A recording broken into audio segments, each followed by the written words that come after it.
होना भी चाहिए। तो कंसेप्ट क्लैरिटी, जो आपकी कंसेप्चुअल क्लैरिटी होती है ना, वो बेसिक होती है। अगर आपके कंसेप्ट क्लियर है ना, तो आपको फिर रटने की जरूरत नहीं है। तो आइए चलिए पढ़ते हैं और इंडियन कॉन्ट्रैक्ट एक्ट को कंसेप्ट के अकॉर्डिंग समझते हैं। ये एक्चुअली में कि किस कंसेप्ट से ज्यादा क्वेश्चन आते हैं और किस कंसेप्ट से कम क्वेश्चन आते हैं, तो वो हम लोग समझते हैं। देखिए, as far as the Indian contract act is concern, ये जो कॉन्ट्रैक्ट वर्ड है ना, एक होता है एग्रीमेंट, एक होता है एग्रीमेंट और एक होता है कॉन्ट्रैक्ट। तो the word, the agreement and the contract, there is a huge difference. Why it has not said that Indian Agreement Act? The basic reason is that, and you all know, that only the contract is enforceable. आप सिर्फ और सिर्फ contract को enforce करा सकते हैं, आप किसी एग्रीमेंट को एनफोर्स नहीं करा सकते. But if you want to form a contract, you have to pass from the gate of an agreement. अगर आपको कॉन्ट्रैक्ट फॉर्म करना है ना, तो आपको एग्रीमेंट वाले गेट से पास करना पड़ेगा. और एग्रीमेंट से पहले भी बहुत सारे आपके परफॉर्मेंसेस हैं, बहुत सारे कंडीशंस हैं जो आपको फुलफिल करनी पड़ेगी, ये वो समझते हैं. देखिए, सबसे पहले क्या होता है, सबसे पहले अगर आप कॉन्ट्रैक्ट की फॉर्मेशन के लिए, उससे पहले के स्टेप, सबसे फर्स्ट स्टेप क्या होगा, वो होता है एक ऑफर. लेकिन ऑफर से पहले मैं आपको एक बात समझाता हूं. ये सबको पता है दैट ऑफर, और ऑफर अगर एक्सेप्ट हो गया, एक्सेप्टेड इक्वल्स टू प्रॉमिस, एक प्रॉमिस बन जाता है. और अगर जब प्रॉमिस बन जाता है और प्रॉमिस के साथ अगर आप कंसीडरेशन लगा देते हो, promise plus consideration equals to आपका agreement. Agreement and simply agreement plus lawful equals to contract. ये तो पता ही है, देखिए सब हम लोग को, इट्स अ वेरी बेसिक. लेकिन जानने वाली क्या चीज है, अगर आप किसी को ऑफर कर रहे हैं ना, if you are offering someone to enter into a contract, तो उस ऑफर में आपकी इंटेंशन बहुत मैटर करती है. और इंटेंशन किस चीज की, intention to enter into a legal relationship.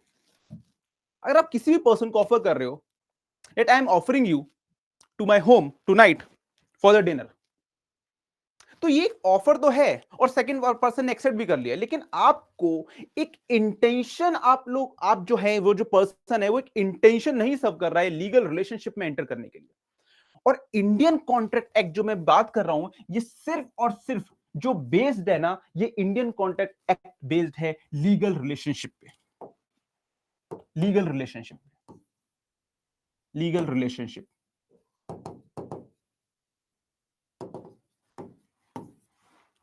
हर हर एग्रीमेंट आपका इंडियन कॉन्ट्रैक्ट एक्ट से गवर्न नहीं होगा. सिर्फ वही एग्रीमेंट्स इंडियन कॉन्ट्रैक्ट से गवर्न होंगे which in which the parties have intention to enter into a legal relationship. और अगर लीगल रिलेशनशिप की हम लोग और डेप्थ में जाएं, तो लीगल रिलेशनशिप का मतलब होता है that the parties are intended to enter into the rights and liabilities, and the parties are intended to perform that contract. उनकी एक इंटेंशन है राइट्स और लाइबिलिटीज के लिए एंटर करने की और उस कॉन्ट्रैक्ट को परफॉर्म करने की. और अगर वो कॉन्ट्रैक्ट परफॉर्म नहीं किया, तो उसके लिए भी कॉन्सिक्वेंसेस को, उसके कॉन्सिक्वेंसेस को एडजस्ट करने की. इसी को बोलते हैं लीगल रिलेशनशिप. क्योंकि ऐसे तो बहुत सारे एग्रीमेंट्स आप बना लेंगे, but in that case the legal relationship, if that legal relationship is missing, in that case it will not come under the domain of Indian Contract Act. सबसे पहले ये हम लोग समझेंगे कि लीगल रिलेशनशिप बहुत मैटर करता है. तो पहली तो बात हो गई कि आपकी लीगल रिलेशनशिप बहुत मैटर करता है. जैसे कि हम लोग पढ़ते हैं बालफोर वर्सेस बालफोर का केस आया था, जिसमें कि, या बालफोर वर्सेस बालफोर ले लिया, बहुत सारे और भी केसेस आए जिसमें कि a person just agree to walk together, he invites him for the dinner. और ऐसे बहुत सारे रिलेशनशिप होता है जिसमें कि आपका ऑफर और एक्सेप्टेंस भी होता है और आपका कंसिडरेशन भी होता है, लेकिन उसमें लीगल रिलेशनशिप नहीं होता है.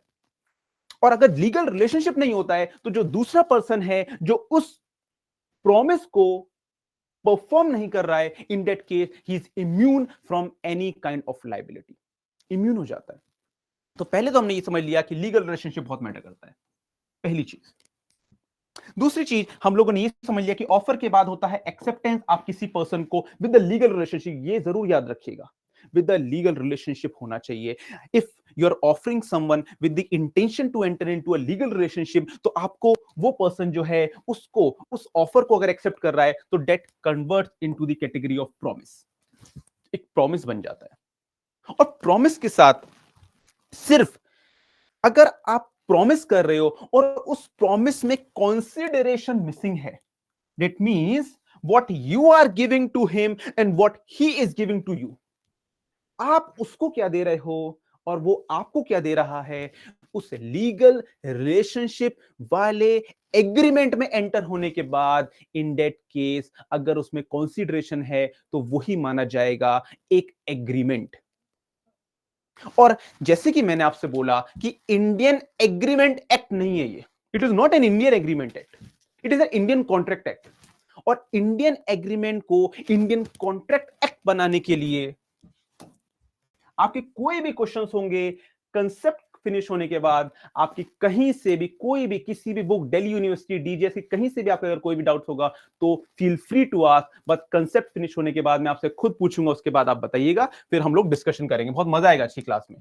तो मैं क्या बात कर रहा था कि जो इंडियन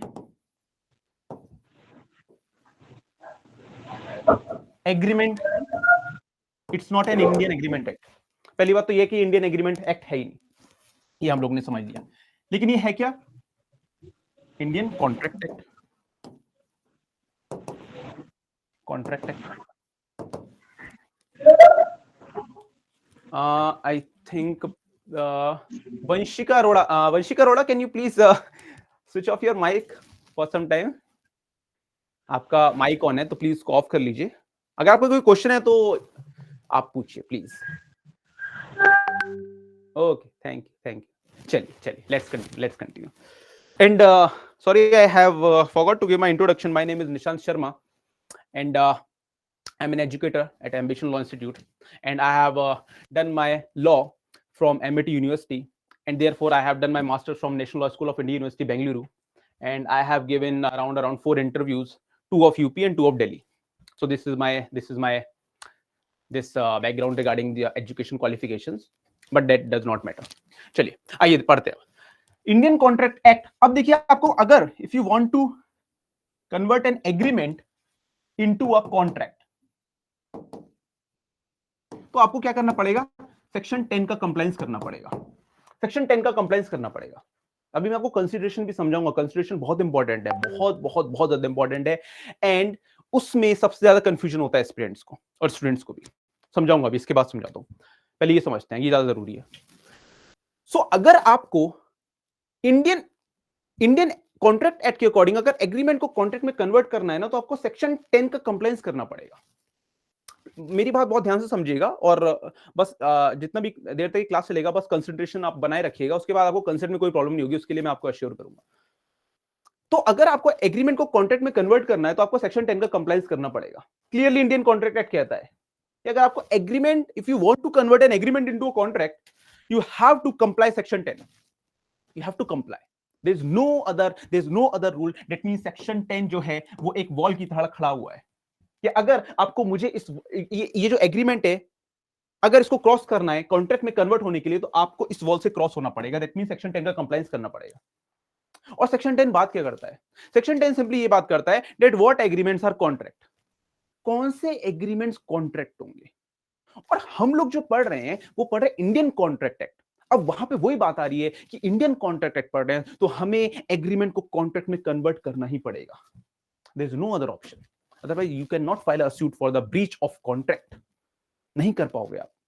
और इसी के लिए in order to redress your proper right, अगर आपको अपने राइट को प्रॉपर रिड्रेसल में कन्वर्ट करना है, रेमेडी में कन्वर्ट करना है, आपको एग्रीमेंट को कॉन्ट्रैक्ट में कन्वर्ट करना पड़ेगा। सिंपल। अब सेक्शन 10 क्या कहता है? सेक्शन 10 सिंपली ये बात करता है कि अगर आपको, इसकी हेडिंग जो है वो ये कहती है व्हाट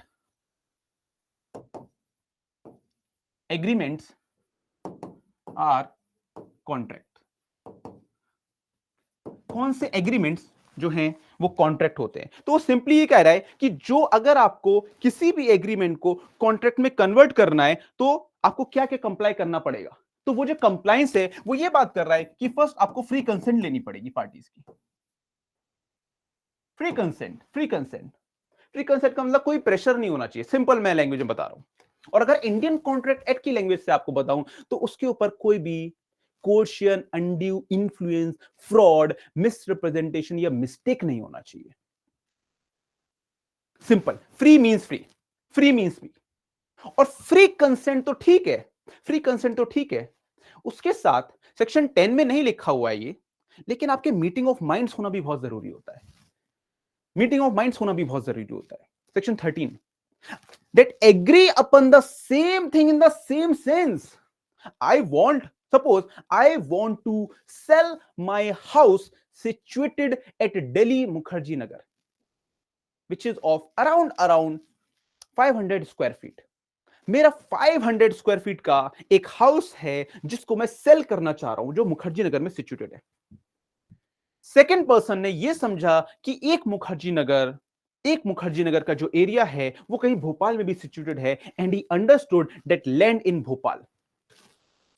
तो मेरी जो इंटेंशन है वो मुखर्जी नगर वाले फ्लैट को या जो भी लैंड है या जो भी हाउस है उसको सेल करने की है, लेकिन उसकी that persons intention to purchase the flat which is situated at Bhopal. तो यहां पर मीटिंग ऑफ माइंड्स नहीं हुआ, and if in case there is no meeting of mind there is no contract. अगर मीटिंग ऑफ माइंड्स नहीं है तो contract भी नहीं है।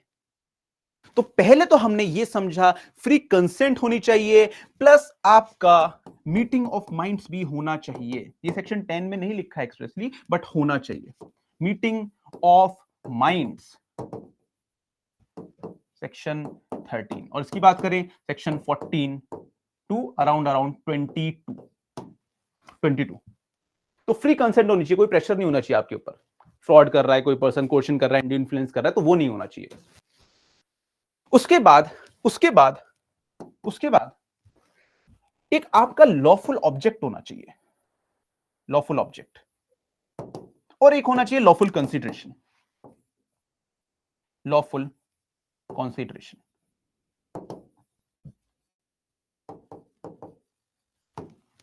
लॉफुल ऑब्जेक्ट होना चाहिए, लॉफुल कंसीडरेशन होना चाहिए। अच्छा, मुझे आपसे बस एक क्वेश्चन पूछता हूं, because this is a very interactive session, तो एक क्वेश्चन पूछता हूं, प्लीज बताइएगा, what is the difference between lawful object and lawful consideration? Please कौन अटेम्प्ट करेगा? Who want to attempt the difference between lawful object और लॉफुल कंसीडरेशन, या unlawful object और अनलॉफुल कंसीडरेशन? क्या इसमें डिफरेंस क्या होता है कि आपका कंसीडरेशन लॉफुल है या ऑब्जेक्ट लॉफुल है? आप कैसे उसको डिफरेंशिएट करेंगे? क्योंकि इंटरव्यू में पूछा गया है, मेरे से भी पूछा गया एक बार क्वेश्चन ये इंटरव्यू में, कि डिफरेंस बताइए लॉफुल ऑब्जेक्ट या लॉफुल कंसीडरेशन का। तो please if anyone wants to attempt this, please बताइए।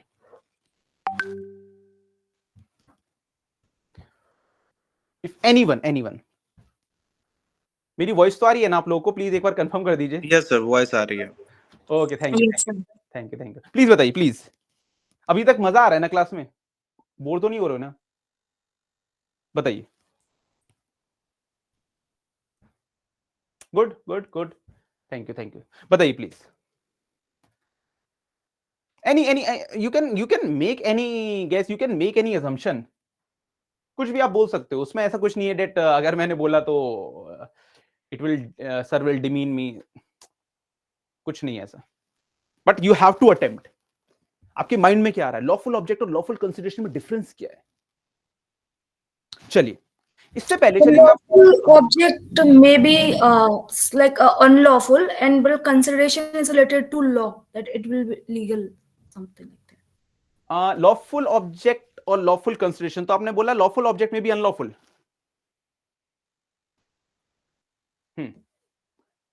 ओके, ठीक है। Anyone else?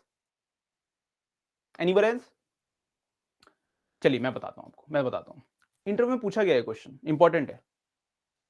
देखिए, इस पे तो बाद में आएंगे, पहले आपको मैं ये बता देता हूं। देखिए,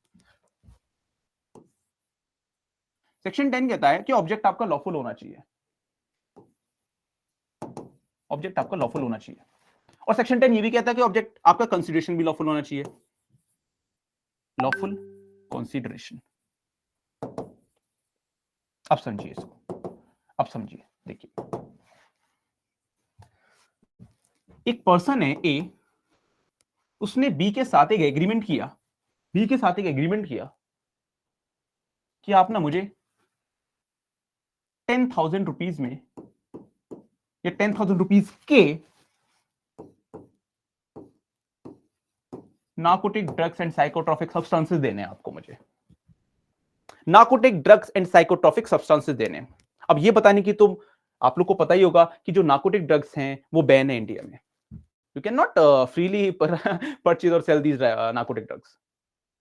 तो इस एग्रीमेंट को कॉन्ट्रैक्ट बनाने के लिए सबसे पहले आपको क्या देखना है कि आप जिस ऑब्जेक्ट को, जो आपका ऑब्जेक्ट है, जो आप परचेज करना चाह रहे हो, वो लॉ की आईज में एक वैलिड ऑब्जेक्ट है या नहीं, एक वैलिड ऑब्जेक्ट है या नहीं, एक वैलिड ऑब्जेक्ट है या नहीं। तो ये देखेंगे कि जो लॉफुल ऑब्जेक्ट है, अगर उसको हम लोग देखें कि लॉफुल ऑब्जेक्ट का मतलब क्या है, हमें ये देखना है कि वो ऑब्जेक्ट अनलॉफुल की मतलब कि लॉ उसको प्रोहिबिट कर रहा है या नहीं कर रहा है। तो इसको तो लॉ क्लियरली प्रोहिबिट करता है, आप परचेज नहीं कर सकते ऐसे फ्रीली, नहीं कर सकते। तो ये हो गया लॉफुल ऑब्जेक्ट को अगर देखें तो ये हो गया अनलॉफुल ऑब्जेक्ट, मतलब ये सेक्शन 10 की अगर कंप्लायंस देखें तो ये एग्रीमेंट कॉन्ट्रैक्ट में नहीं बन सकता, नहीं बन सकता, क्योंकि ऑब्जेक्ट ही अनलॉफुल है। आप नार्कोटिक ड्रग्स नहीं खरीद सकते। और सपोज सपोज इस पर्सन ने, सपोज ए ने बी को एनडीपीएस दे भी दिया 10,000 रुपीज का, और उसका कॉन्सिक्वेंस क्या हुआ, बी ने उसको 10,000 रुपीज नहीं दिए, नहीं दिए, तो उस केस में A can not file a suit to recover 10,000, क्योंकि ऑब्जेक्ट ही आपका लॉफुल नहीं है, ऑब्जेक्ट ही लॉफुल नहीं है, तो आप कोर्ट जा ही नहीं सकते हो।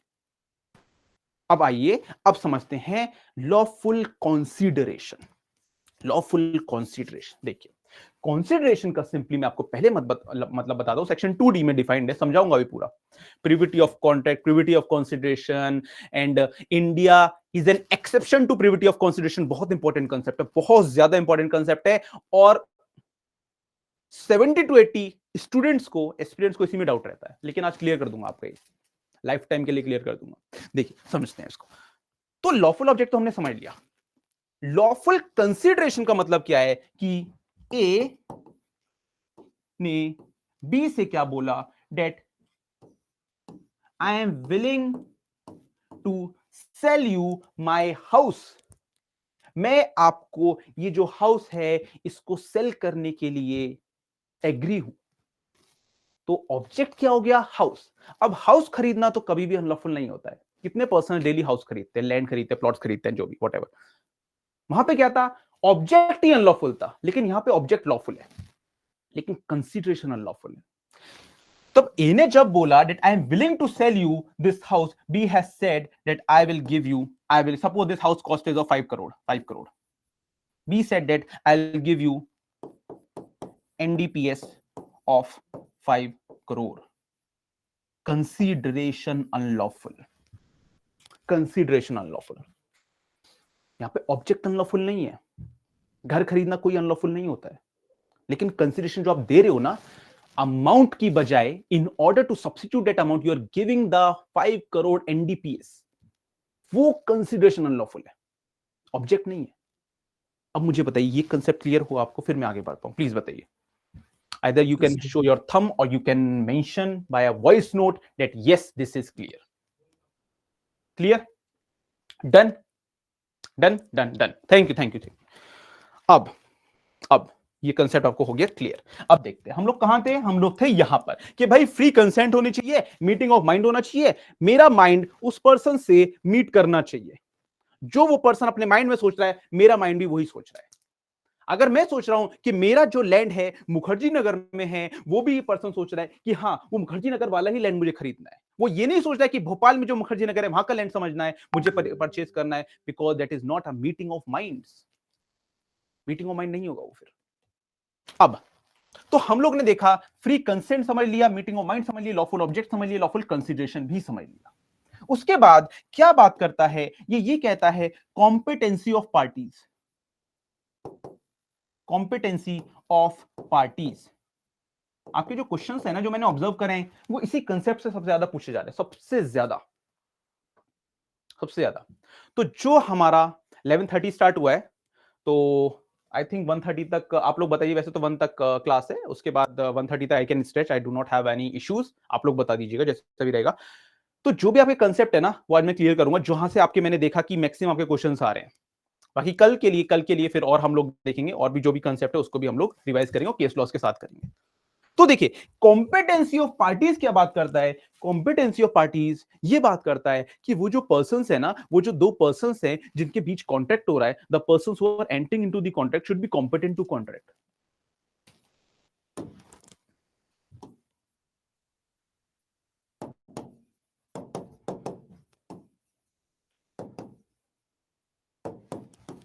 Should be competent to contract. और कॉम्पिटेंसी आप दो एंगल से देखोगे, बस तीसरा कोई एंगल ही नहीं है। एक तो आप देखोगे he should not B minor. वो माइनर नहीं होना चाहिए। माइनर का मतलब क्या है? इंडियन मेजॉरिटी एक्ट के अकॉर्डिंग उसकी एज 18 साल से ऊपर होनी चाहिए, 18+। पहली बात तो आप ये देखोगे। वापस से बता रहा हूं, अगर एग्रीमेंट को कॉन्ट्रैक्ट बनाना है तो उस पर्सन के साथ ही आपको एग्रीमेंट करना है जो मेजर है। अदरवाइज वो एग्रीमेंट ही रहेगा, वो कॉन्ट्रैक्ट नहीं बनेगा, क्योंकि सेक्शन 10 की जो वॉल है ना, सेक्शन 10 की जो वॉल है वो उसको वहीं पर रोक देगी।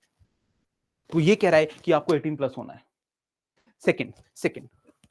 सेकंड जो बात करेंगे वो ये कह रहा है कि he should not B of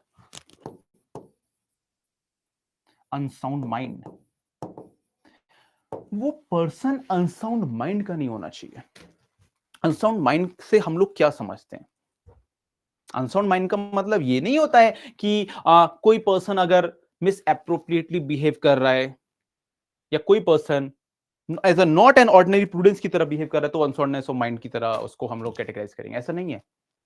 unsoundness of mind का मतलब होता है कि कोई भी पर्सन जो कॉन्ट्रैक्ट के नेचर एंड कॉन्सिक्वेंस को नहीं समझ पा रहा है।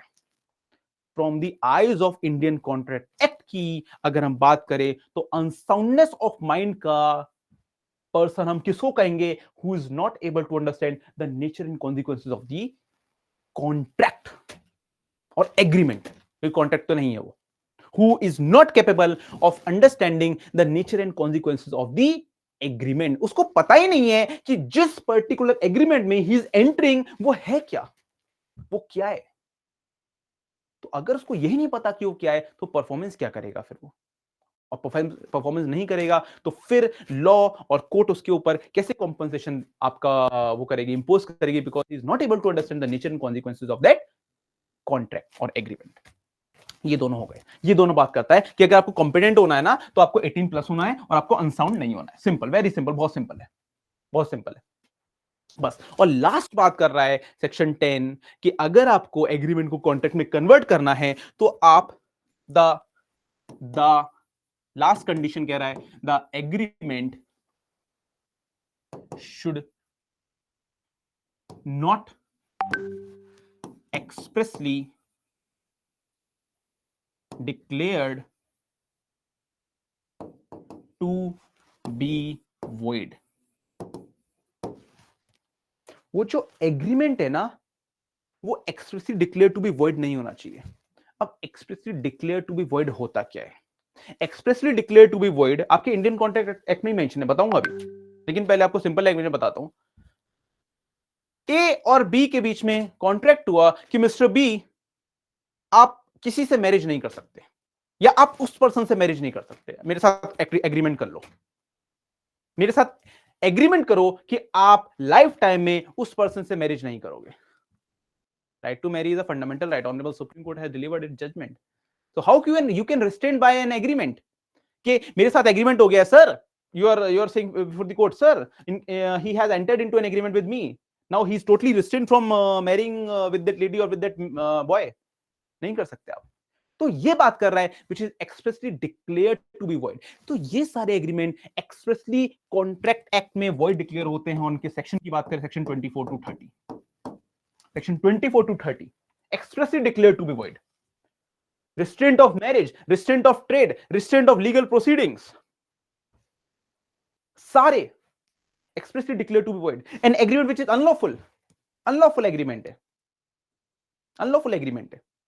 You cannot enter into an agreement to commit theft, to commit robbery, to commit dacoity.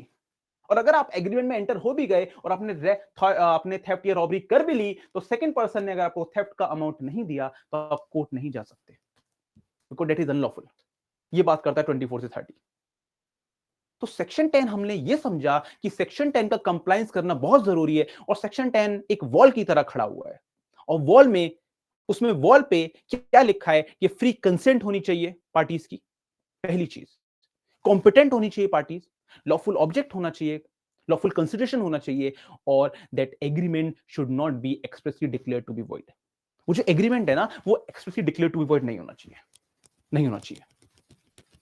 ये बात, तो ये बात भी हमने समझ ली. अब आपके क्वेश्चन आएगा आपके दैट सिचुएशन, अगर हम सिचुएशन की बात करें, that persons have entered into an agreement to commit theft, to commit robbery, तो उस पर्सन ने उसको थेफ्ट का अमाउंट नहीं दिया, रॉबरी का जो भी उन्होंने कलेक्ट किया है आफ्टर यूजिंग अनलॉफुल मींस, उसने नहीं दिया, and then he filed a suit. नहीं कर सकते आप, सेक्शन 24 बार कर देगा. सर वो लॉफुल इक्विटी में आ जाएगा ना? लॉफुल इक्विटी सेंस थोड़ा इलैबोरेट करिए. नहीं sir, law of equity, sorry. अच्छा, लॉ ऑफ इक्विटी में आप तब आएंगे, हाँ mister Nishi, Himanshu Raj, law of equity में आप तब आएंगे जब लॉ साइलेंट है, लेकिन यहां तो लॉ एक्सप्रेसली 24-25 में क्लियरली कह रहा है कि अनलॉफुल एग्रीमेंट्स वॉइड होंगे. तो लॉ ऑफ इक्विटी आपका तब आएगा जब कोर्ट के पास किसी भी तरीके की कोई भी एक्ट नहीं होगा देखने के लिए कि अब इसको किससे गवर्न करूं. जैसे ये एम्बिशन का बेयर एक्ट है, जैसे आप देख रहे हैं, तो मतलब मैं आपको इसलिए नहीं बता रहा हूं कि I am an educator, but I have considered this bare act as one of the best bare act. आप अगर पढ़ेंगे ना इस बेयर एक्ट को, तो आपके बहुत कंसेप्ट क्लियर होंगे. तो इसी में लिखा हुआ है, इसी में भी लिखा हुआ है कि अगर कोई भी चीज एक्सप्रेसली लॉ में गवर्नड है ना, लॉ में दे रखी है, तो वहां पे लॉ ऑफ इक्विटी नहीं आएगा. लेकिन जैसा आपने बोला, लॉ ऑफ इक्विटी वहां आ जाएगा जहां पे लॉ साइलेंट है, और ये जो इंडियन कॉन्ट्रैक्ट एक्ट है या जो भी कॉन्ट्रैक्ट एक्ट है, ये सब equity, justice and good conscience के थ्रू ही डिराइव हुए हैं, और उसके थ्रू ही ये आपके इनेक्ट हुए हैं. Is it clear mister Himanshu? Yes sir, got it. Thank you. Okay, thank you very much. अब देखिए, ये हो गया. अब हम लोग चलते हैं अगले कंसेप्ट पे. आइए, सबसे इंपॉर्टेंट कंसेप्ट है, सबसे ज्यादा इंपॉर्टेंट कंसेप्ट है, और बहुत ध्यान से समझिएगा, बहुत ध्यान से. सबसे ज्यादा कंफ्यूजन एस्पिरेंट्स और स्टूडेंट को इसी में होता है. समझते हैं, देखिए, और बहुत मजा आएगा इस कंसेप्ट में समझने में. देखिए, consideration.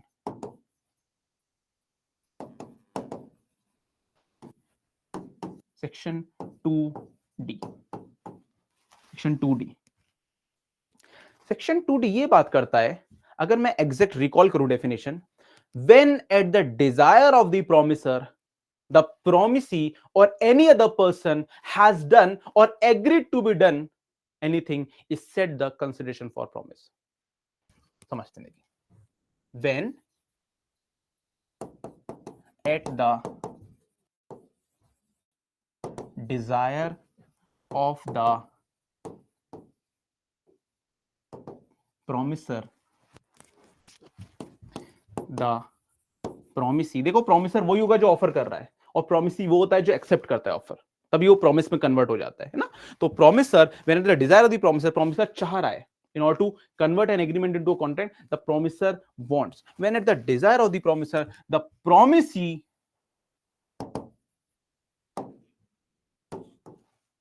or any other person has done or agreed to be done is said a consideration for promise.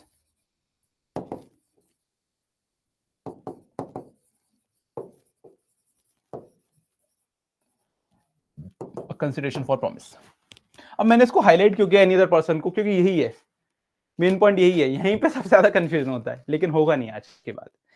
पहले उसको बाकी के पॉइंट समझ लेते हैं, इसको अभी रहने देते हैं, पहले इसको बाकी का डेफिनेशन समझते हैं, तब इस पे आते हैं, ठीक है ना? तो और ज्यादा आपको इजी हो जाएगा समझने में। तो कंसिडरेशन सिंपली वो होता है when a person desires, that means the promiser desire from the promisee to do any act for which the promiser is also agreed to do some act on his part. promiser भी agree कर रहा है कि मैं ये काम करूंगा, और promisee भी एग्री कर रहा है कि मैं ये काम करूंगा। प्रोमिसर भी एग्री कर रहा है कि मुझे कोई बुक परचेज करनी है, और प्रोमिसर भी एग्री कर रहा है कि yes I am willing to give you the book. Promisor भी एग्री कर रहा है कि इस बुक के मैं आपको 500 रुपीज दूंगा, and promise is also agreeing कि ठीक है 500 में I will deliver you this book. ये कहते हैं कंसीडरेशन। और कंसीडरेशन जो होता है ना, वो दोनों पर्संस परफॉर्म करते हैं, दोनों पर्संस। दैट मींस प्रोमिसर भी करता है अपने एंड से, और प्रोमिसी भी करता है अपने एंड से, प्रोमिसी भी करता है। अब समझते हैं, देखिए। तो ये तो हमने समझ लिया कि कंसीडरेशन आपका प्रोमिसर से जाता है प्रोमिसी पे। पहले हम इतना समझते हैं, देखिए। When at the desire of the promiser, the promisee, इसको हटा देते हैं अभी, has done or agreed to be done. Promisee जो है वो रेडी है कि ठीक है, आपके इस ऑफर को मैं एक्सेप्ट करता हूं, and I am agree to do that act. मैं एग्री करता हूं कि मैं ये जो एक्ट है ये करूंगा। सिंपल। लेकिन ये तो बहुत सिंपल, ये तो बहुत ही सिंपल है कि मैंने किसी सेकंड पर्सन को ऑफर दिया और उसने एक्सेप्ट कर लिया, मैं आपको बुक बेचूंगा, आप मुझे इतना अमाउंट देना। ये तो बहुत ही सिंपल है, कॉन्ट्रैक्ट हो गया। अगर मैंने आपको बुक दे दी, आपने मुझे अमाउंट नहीं दिया, मैं आपके अगेंस्ट सूट फाइल कर सकता हूं, और आपने मुझे अमाउंट दे दिया या मैंने आपको बुक नहीं दी, तो आप भी मुझे अगेंस्ट कर सकते हो। ये तो बहुत सिंपल है। लेकिन ये एनी अदर पर्सन क्या है, बात यहीं पर फंसती है, बात यहीं पर फंसती है। और इस एनी अदर पर्सन को समझने के लिए आपको दो कंसेप्ट समझने पड़ेंगे, दो कंसेप्ट समझने पड़ेंगे। क्वेश्चन बहुत आया आपका डीयू में, बहुत क्वेश्चन आया इसके रिगार्डिंग, और दो कंसेप्ट क्या हैं उसको समझते हैं।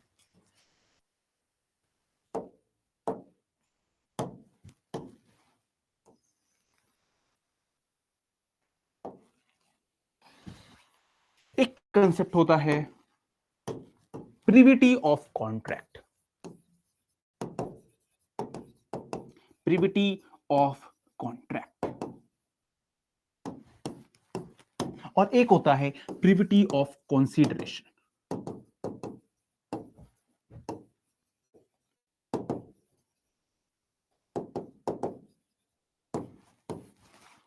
इस पे आई नीड योर 100% कंसीडरेशन, क्योंकि अगर जरा सा भी इसमें आपने मिस कर दिया तो हो सकता है कि आपको ये कंसेप्ट समझ में ना आए। मैं पूरी कोशिश करूंगा, लेकिन उसके साथ I need your equivalent consideration 100%। और उसके बाद अगर समझ में ना आए तब मुझे बताइएगा आप। अब समझते हैं, देखिए। प्रिविटी ऑफ कॉन्ट्रैक्ट सिंपली क्या होता है कि दो पार्टीज है, ए एंड बी, और ये दो पार्टीज जो हैं इनमें एक कॉन्ट्रैक्ट हुआ है, एक कॉन्ट्रैक्ट हुआ है। फॉर एग्जांपल बेयर एक्ट के रिगार्डिंग के, bare act, Indian contract act की बेयर एक्ट चाहिए इनको, 100 एम्बिशन पब्लिकेशंस की 100 बेयर एक्ट चाहिए, 100 bare acts of ambition publications. Simple, बहुत सिंपल, आपको इलस्ट्रेशन से समझाऊंगा इसको मैं। अब देखिए, तो ए ने बी से बोला कि सर मुझे 100, B is a person who is working in Ambition Publication, तो ए ने बी से बोला कि sir I need 100 bare acts of Ambition Publication, मुझे आप प्राइस बता दीजिएगा जितना भी हो, लेकिन मुझे 100 बेयर एक्ट चाहिए। बी ने कहा ठीक है, हमारी प्रिंटिंग प्रेस से आपको जितनी चाहिए हम लोग उतना डिलीवर करेंगे आपको। तो बी ने कहा ठीक है। अब क्या हुआ, बी ने डिलीवर कर दी बेयर एक्ट्स, बी ने डिलीवर कर दी बेयर एक्ट, और बी ने डिलीवर जो करी बेयर एक्ट, उसके बाद ए ने बी को अमाउंट नहीं दिया, for example 10,000 rupees, for example hypothetically we are taking. तो सिंपल केस क्या बनता है कि बी ने डिलीवर तो कर दी बेयर एक्ट, ए ने इनको अमाउंट नहीं दिया, तो बी जाएगा कोर्ट में और सूट फाइल कर देगा। सिंपल, ये तो बहुत ही सिंपल है। लेकिन यहां पे सपोज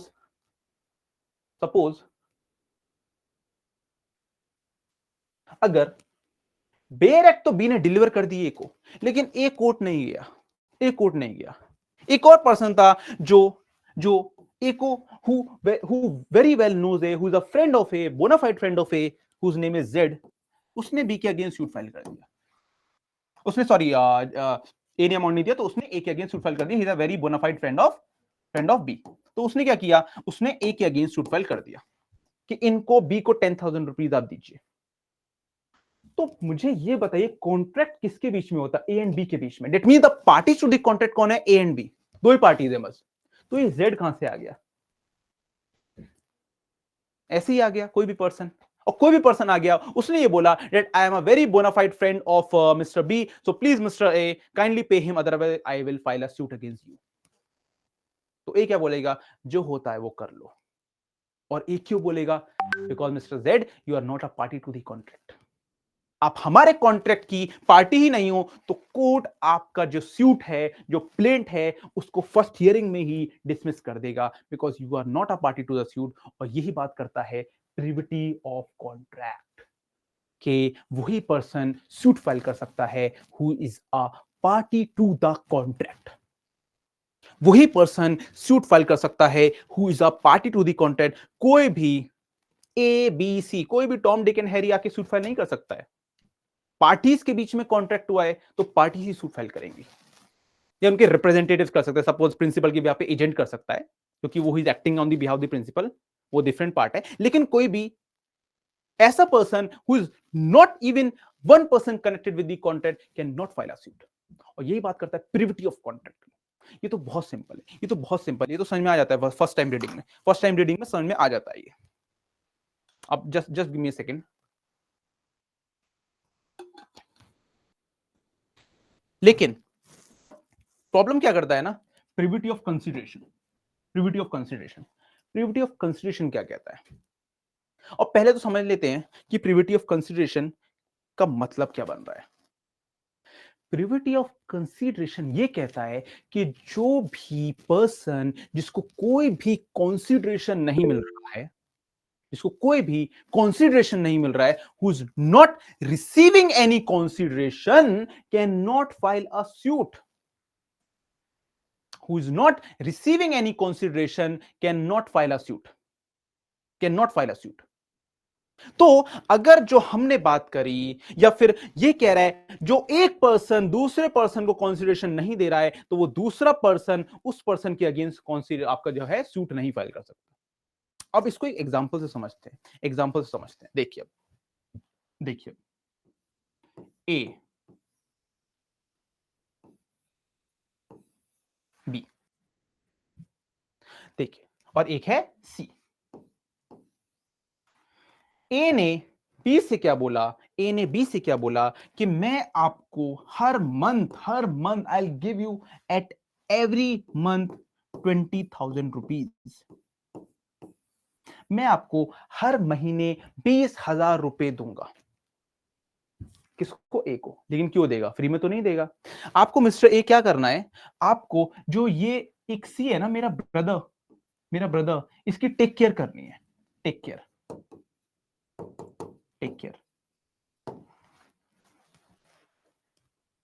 करनी है आपको। तो इसमें क्या हुआ, ये जो ए है और ये जो बी है, ये आपके दो पर्सन्स हो गए हैं, जिसमें बी कह रहा है ए से कि मैं आपको हर मंथ 20,000 रुपीज दूंगा, लेकिन आपको टेक केयर करनी पड़ेगी मेरे बेटे की। और सी क्या दे रहा है? ए को कुछ भी नहीं दे रहा है। सी कुछ भी नहीं दे रहा है। किसको? ए को। तो इस केस में क्या हो रहा है कि अगर for example 20,000 per month B तो दे रहा है ए को, और ए रिसीव भी कर रहा है, लेकिन तीसरे मंथ में, थर्ड मंथ में उसने इसको मेंटेन ही नहीं करा।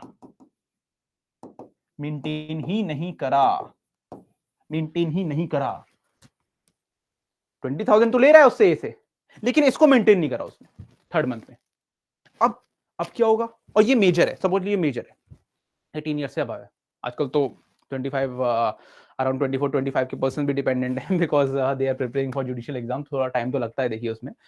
तो हाइपोथेटिकली तो सी जो है उसने उसको थर्ड मंथ में मेंटेन नहीं करा, ए ने सी को। लेकिन यहां से लिए जा रहा है amount.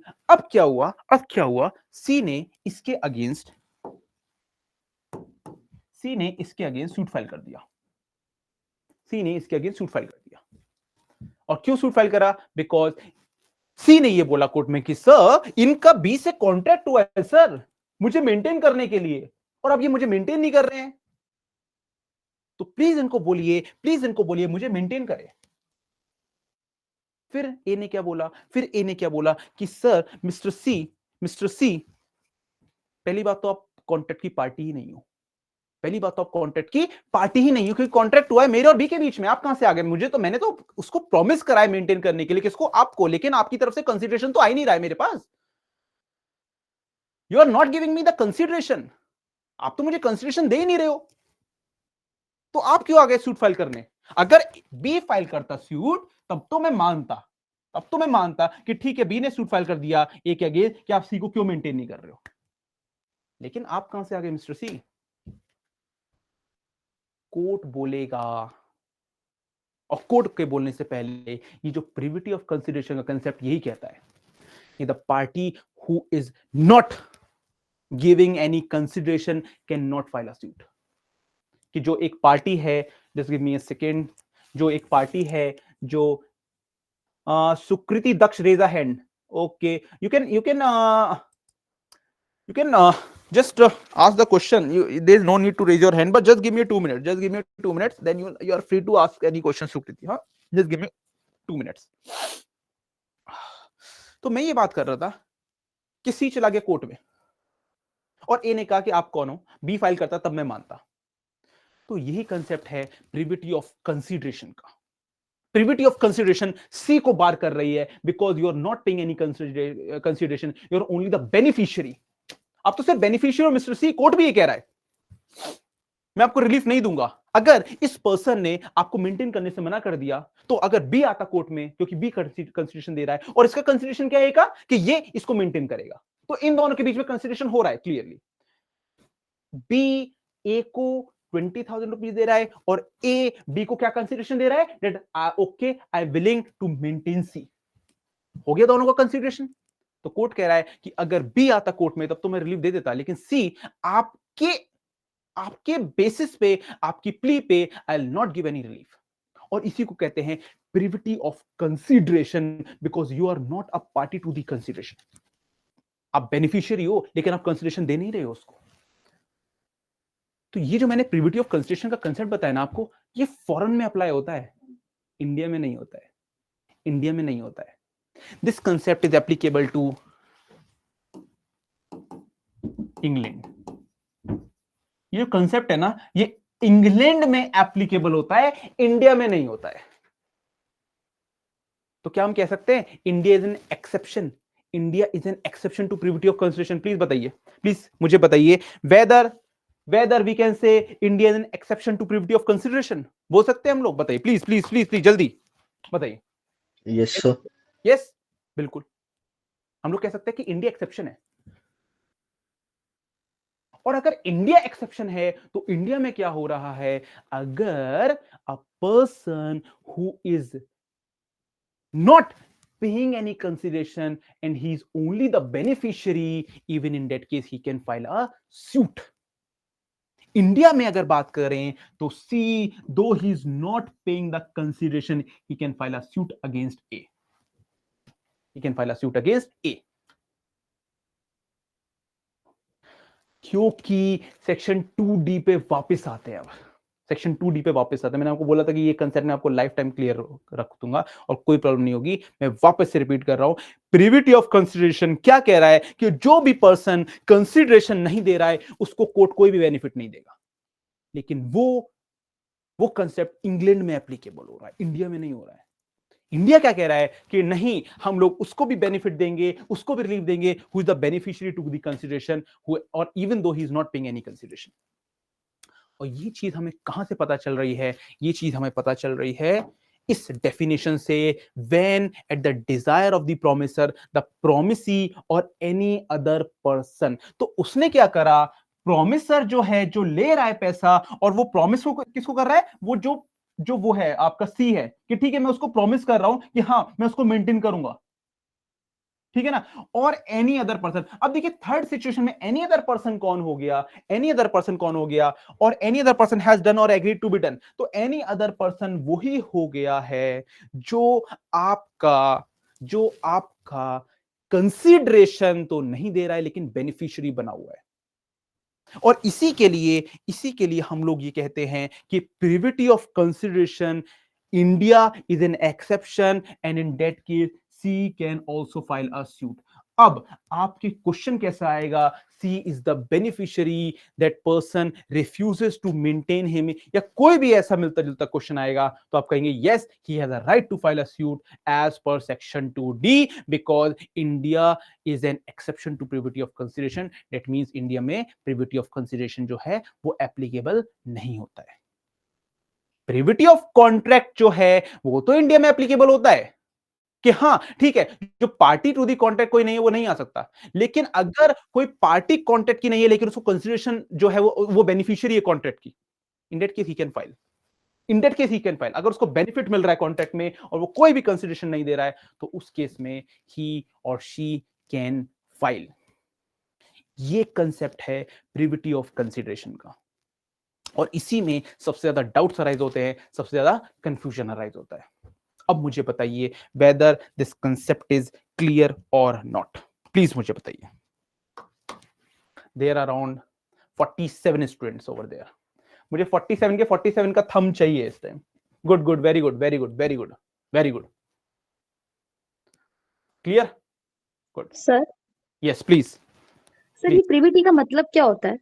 Privity simply said that कि जो भी पर्सन उस कॉन्ट्रैक्ट से बिल्कुल भी कनेक्टेड नहीं है वो पर्सन कॉन्ट्रैक्ट में नहीं आ सकता। Who is totally stranger to contract और who is totally stranger to consideration. Clear? Yes sir, thank you. Okay, thank you very much. तो ये हो गया हम लोग का कंसेप्ट क्लियर। अब चलते हैं अगले कंसेप्ट में। आपको वही कंसेप्ट समझाऊंगा जो कंसेप्ट समझने में स्टूडेंट्स को और एस्पिरेंट्स को प्रॉब्लम होती है, वरना तो बेरेट तो लिखी हुई है। अब आप देखेंगे ना, वैसे कुछ पर्सपेक्टिव मैंने देखा है कि इस एम्बिशन की बेरेट्स में कुछ बहुत ज्यादा सिंप्लीफाई हुआ है। दैट मींस जो भी आपके first year, second year, third year के स्टूडेंट्स होते हैं ना, इवन दो वो नॉर्मल बेरेट्स नहीं पढ़ रहे लेकिन एम्बिशन की पढ़ रहे, तो कुछ एक्सटेंट तो उनके कंसेप्ट क्लियर हो जाते हैं, जो मैंने ऑब्जर्व किया है। बाकी आइए आगे चलते हैं फिर। अच्छा, आप सभी लोग ड्यू से और from any other law college as well? All the persons are from Delhi University? yes Yes, sir. okay so I'll excuse me sir, हाँ प्लीज बताइए। सर जो कंसिडरेशन है क्या वो हमेशा अमाउंट ही होगा या फिर बिल्कुल उसके नहीं। बिहाफ पे कुछ और भी दे सकते हैं? बिल्कुल नहीं अमाउंट होगा, बिल्कुल नहीं होगा। फॉर एग्जाम्पल क्या हुआ, आपने फॉर एग्जाम्पल सपोज इसकी कॉस्ट भी 20,000 है और इसकी भी 20,000 है। आपने एग्री करा कि ये मैं आपको दूंगा, आप ये सेल फोन मुझे दे दो, तो अमाउंट नहीं है, लेकिन एग्री कर रहे हो, मीटिंग ऑफ माइंड्स हो रहा है, लॉफुल भी है, और एग्रीमेंट के साथ साथ आप जो हो मेजर भी हो, आप जो हो अनलॉफुल भी नहीं है, ऑब्जेक्ट अनलॉफुल कंसीडरेशन भी नहीं है, आप कंपिटेंट भी हो, फ्री कंसेंट भी है, तब भी आपका कॉन्ट्रैक्ट हो गया। तो ऐसा जरूरी नहीं है कि आपका हमेशा कंसीडरेशन अमाउंट में ही होगा, बिल्कुल भी नहीं। So ठीक sir, है? can we say that consideration is anything which is lawful thing? Exactly section 10 लिखा हुआ है, कंसीडरेशन शुड बी लॉफुल। वही बताया ना मैंने आपको उस वाले पॉइंट में। जस्ट अ सेकंड, वो डिफरेंस जो मैंने आपको बताया था, यस ये वाला, लॉफुल ऑब्जेक्ट होनी चाहिए, लॉफुल कंसीडरेशन होनी चाहिए, बिल्कुल। ठीक है, बताइए। Yes, got it. Okay thank you. तो मैं ये कहता कि हाँ please. Sir privity of consideration में अगर लेट्स से कि बी जो है वो सी को कुछ पैसा दे रहा है कि तुम जो है मेरे बिहाफ पे ए को दे दो। जस्ट अ सेकंड, हाँ फिर से बताइए। बी जो है वो सी को कुछ पैसे दे रहा है कि तुम जो है मेरे बिहाफ पे ए को पैसा दे दो। ठीक है, तो क्या सी जो है सूट फाइल कर सकता है? फिर क्या सी सूट फाइल कर सकता है? अगर आप ये देखिए कॉन्ट्रैक्ट हुआ किसके बीच में, बी और ए के बीच में, ठीक है। हम्म तो उसमें अगर सी दे रहा है तो देखा जाएगा क्या सी एजेंट है बी का या नहीं, क्योंकि एजेंट वही माना जाएगा जो प्रिंसिपल है। तो एजेंसी का केस तो अलग हो गया। लेकिन अब आते हैं दूसरे केस में। अगर मान लीजिए सी कोई नहीं है, सी एज अ पर्सन है जो बी कह रहा है कि अच्छा आप मेरे ब्याह पे इनको देते रहना, लेकिन एक्चुअल कॉन्ट्रैक्ट तो बी और ए के बीच में हुआ है, तो वो जो अमाउंट देगा ना वो यही माना जाएगा कि indirectly B is giving to A, although physically the amount is giving by C to A, but as per Indian contract Act यही माना जाएगा कि वो अमाउंट जो है वो बी दे रहा है ए को, and C is not is totally stranger to consideration, तब भी ये माना जाएगा। Okay sir. ओके ओके, चलिए सर चलिए। हाँ सर एक बार वो वाला स्लाइड खोल लीजिए ना, जो इसके पहले 4 पॉइंट वाला था, वो कंसिडरेशन वाला, okay okay. Competency of parties. Thank you sir, हो गया। And last point is, which I have said, agreement should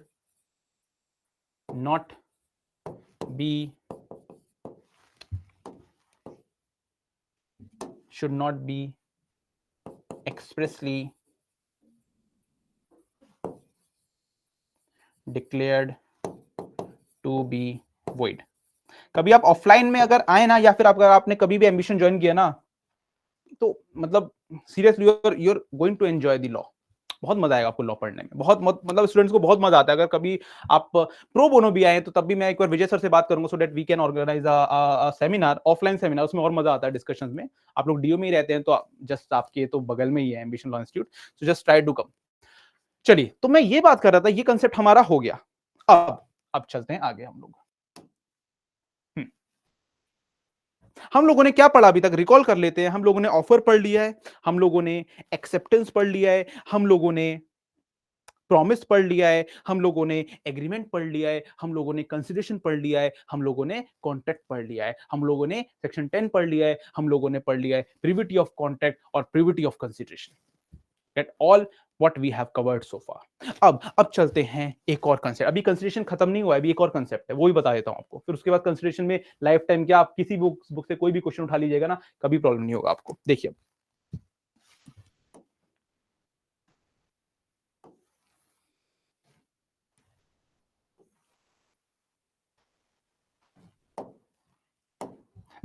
consideration हमेशा 3 फॉर्म्स के होते हैं। There are 3 forms of consideration. One is past consideration,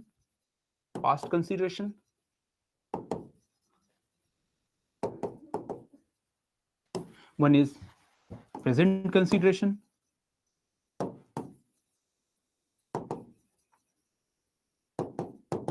and one is future consideration.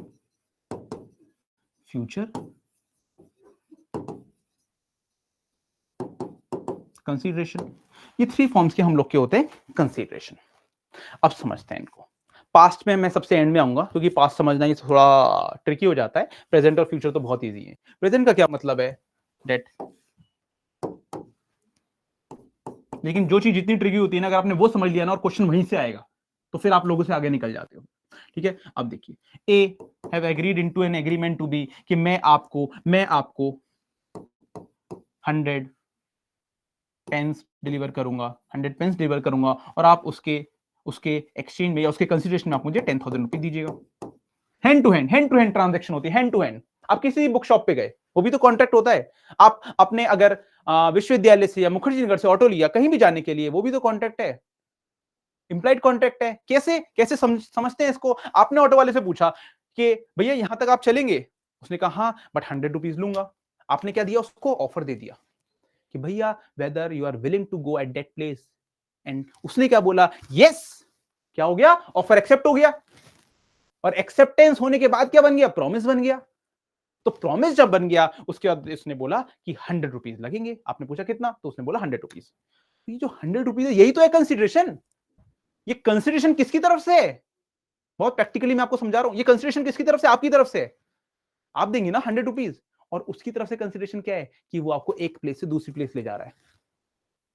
He's delivering you from, he's just boarding you from one place to another place. He's boarding and deboarding you. वो उसका consideration है। Sir हाँ sir यहाँ पे तो promisor मैं ही हो जाऊंगा। प्रोमिसर आप हो जाएंगे, प्रोमिसर आप हो जाएंगे, बिल्कुल हो जाएंगे, ठीक है, बिल्कुल। तब क्या दिक्कत है? प्रोमिसर हुए, आप ही हुए, when at the desire of the promisor, तो वो प्रॉमिस ही हो गया ऑटो वाला। लेकिन कंसिडरेशन तो आप दोनों को देना पड़ेगा ना, कंसिडरेशन दोनों को देना पड़ेगा आपको। बताइए, कोई प्रॉब्लम है इसमें? बताइए प्लीज। नहीं सर, वो थोड़ा सा आ रहा था। ठीक है। अब देखिए मैं क्या बात कर रहा था कि हाँ, ऑटो वाले से आपने बात करी कि ठीक है, ये ऑटो वाले ने बोला कि 100 रुपीज लूंगा, तो 100 रुपीज हो गया आपका कंसिडरेशन। और उसका कंसिडरेशन क्या है? He is delivering you, he is boarding you from one place to another place. अब उस केस में अगर आप पे नहीं करेंगे या वो आपको नहीं पहुंचाएगा हाइपोथेटिकली, तो आपके पास एक लीगल राइट आ जाता है। लेकिन इसमें क्या होना चाहिए? आपका इंटेंशन होना चाहिए to enter into a legal relationship, to enter into a legal relationship. यही मैं समझाना चाह रहा हूं आपको। आप या हम लोग भी अराउंड ऑन एन एवरेज, मैं बता रहा हूं, on an average per day 20 contacts करते हैं, 20 कॉन्टेक्ट्स करते हैं। लेकिन हम लोग देखते नहीं है। आज जाके देखिएगा, जब भी किसी कोई परचेज करे, किसी से कोई भी आप सर्विसेज ले, कोई भी चीज परचेज करे, तो वो भी एक कॉन्ट्रैक्ट ही होता है। और उस पे ये इंडियन कॉन्ट्रैक्ट एक्ट की जो सेक्शन है ना, 2A, 2B, 2C, 2D, 2E, 2F, 2G, 2H, 2I, 2J, ये अप्लाई करिएगा, ये अप्लाई करिएगा। अब देखिए, तो मैंने बात करी कि प्रेजेंट कंसिडरेशन क्या हुआ। आप गए किसी भी बुक शेल्फ पे या किसी भी पेन स्टोर पे, आपने कहा 100 पेन्स मुझे दे दो, रेनॉल्ट के दे दो या किसी के भी दे दो, और उसके बाद आपने बोल दिया, आप उसने 10,000 रुपीज जो है आपने उसको दे दिए, and he delivered you 100 pen. Present present consideration हो गया, hand to hand, give and take, give and take, give and take, simple. अब देखिए फ्यूचर क्या हुआ, फ्यूचर क्या हुआ? फ्यूचर सिंपली हो गया कि आप कहें कि सर मुझे 1000 पेन चाहिए, 1000 पेन चाहिए, किसके? रेनॉल्ट के।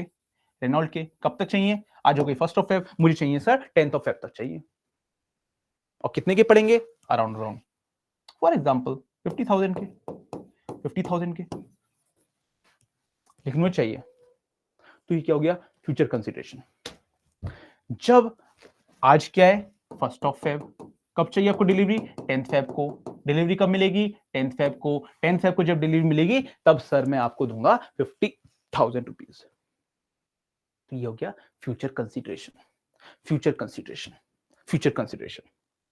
ये तो बहुत सिंपल है, बहुत सिंपल है, इसमें तो कुछ है ही नहीं। अब जो है ना समझने वाला है, वो है पास्ट कंसिडरेशन, पास्ट कंसिडरेशन। और ये जो मैं आपको पास्ट कंसिडरेशन समझाऊंगा ना, और जिससे कंपेयर करके समझाऊंगा, किसी बुक में आपको वो डिफरेंस नहीं मिलेगा, किसी भी बुक में, किसी भी बुक में। क्योंकि वो कंसेप्ट समझने के लिए मुझे भी थोड़ा टाइम लगा था। देखिए अब पास्ट कंसिडरेशन क्या होता है कि for example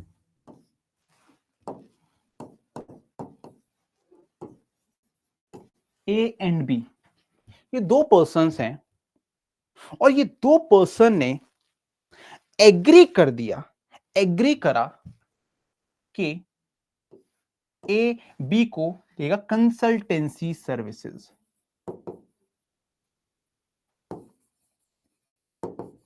consultancy services like Tata consultancy services.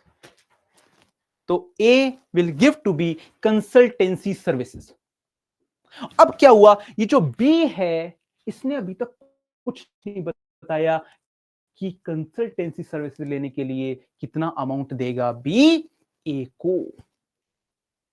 ध्यान से समझना, ये दूसरा थोड़ा ट्रिकी हो जाता है। दूसरा क्यों कह रहा हूं मैं? पहला ट्रिकी था आपका प्रिविटी ऑफ कंसिडरेशन, क्योंकि प्रिविटी ऑफ कॉन्ट्रैक्ट तो बहुत सिंपल है, प्रिविटी ऑफ कंसिडरेशन में कंफ्यूजन होता है स्टूडेंट्स को, जो मैंने क्लियर कर दिया है। दूसरा ट्रिकी ये होता है। तो मैंने क्या बोला कि पास्ट कंसिडरेशन का मतलब है कि आपके बीच में कॉन्ट्रैक्ट तो हो गया, कॉन्ट्रैक्ट तो हो गया, लेकिन कंसिडरेशन डिसाइड होने से पहले, क्योंकि कंसिडरेशन ना दोनों पार्टीज की तरफ से डिसाइड होना चाहिए, तभी वो होगा, तभी वो माना जाएगा कि हाँ प्रॉपर कंसिडरेशन हुआ है, प्रेजेंट कंसिडरेशन या फ्यूचर कंसिडरेशन। लेकिन कंसिडरेशन डिसाइड होना बहुत जरूरी है, वेरी इंपॉर्टेंट, वेरी इंपॉर्टेंट।